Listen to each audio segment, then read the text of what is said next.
ఎన్టీఆర్ జిల్లా కలెక్టరేట్లో చంద్రబాబు సమీక్ష, ఆహార పంపిణీ, పారిశుద్ధ్య కార్యక్రమాల అమలుపై చర్చ, బాధితులకు వైద్య సాయం అందించాలని ఆదేశం.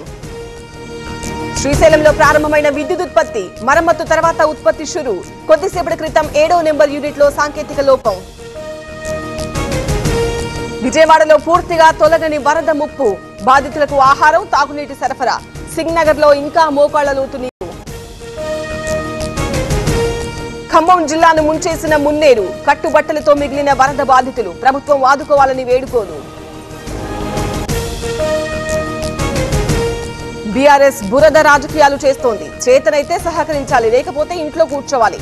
వాళ్లకు సహాయక చర్యలు కనిపించడం లేదన్న ఉత్తమ్.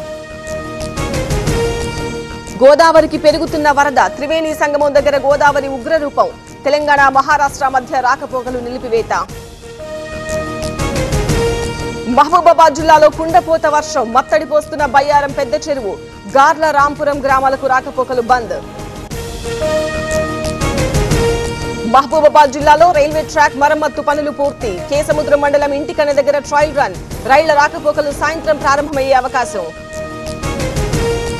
నిర్మల్ జిల్లాలో భారీ వర్షాలు, ముధోల్ మండలంలో ముంచెత్తిన వానలు. వార్తాల, బొరిగం గ్రామాల మధ్య నిలిచిపోయిన రాకపోకలు.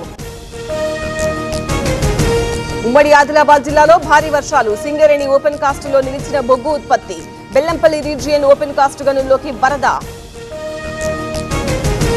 భద్రాచలం దగ్గర పెరుగుతున్న గోదావరి వరద, 42.6 అడుగులకు చేరిన నీటి మట్టం.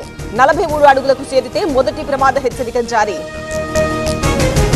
తిరువూరు నియోజకవర్గంలో భారీ వర్షాలు, టేకులపల్లి, గానుగపాడు మధ్య కోతకు గురైన వంతెన. 20 గ్రామాలకు రాకపోకలు బంద్. కొల్లేరుకు భారీగా వరద, గుర్రపు డెక్కను తొలగిస్తున్న అధికారులు. లంక గ్రామాలకు పొంచి ఉన్న ముప్పు. యాదాద్రి జిల్లాలో వర్షాలు, ఉధృతంగా ప్రవహిస్తున్న మూసి. బొల్లేపల్లి, సంగెం మధ్య నిలిచిపోయిన రాకపోకలు. వరదలో కొట్టుకొచ్చిన కలప, వాగులో ఎగబడుతున్న స్థానికులు. అధికారులు హెచ్చరించినా పట్టించుకోని జనం.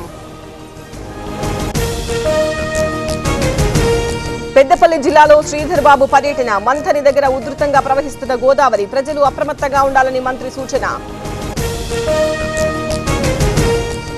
వరద బాధితుల కోసం దాతల విరాళం, ₹1 కోటి ప్రకటించిన చిరంజీవి. 2 రాష్ట్రాలకు చెరో 10 లక్షల విరాళం ఇచ్చిన ఎన్వీ రమణ. ఏపీ హైకోర్టులో వైసీపీ నేతలకు చుక్కెదురు, ముందస్తు బెయిల్ నిరాకరణ. టీడీపీ ఆఫీసుపై దాడి కేసులో తీర్పు. జోగి రమేష్ కు హైకోర్టులో చుక్కెదురు, ముందస్తు బెయిల్ పిటిషన్ తిరస్కరణ. చంద్రబాబు నివాసంపై దాడి కేసులో తీర్పు. వరంగల్ జిల్లాలో తప్పిన ముప్పు, గ్యాస్ సిలిండర్లతో వెళుతున్న లారీ బోల్తా. అదుపు తప్పి విద్యుత్ స్తంభాలను ఢీకొట్టిన వాహనం. అసోంలో ఆన్లైన్ ట్రేడింగ్ పేరుతో చీటింగ్, 22,000 కోట్ల కుంభకోణం. 2 అరెస్ట్ చేసిన పోలీసులు.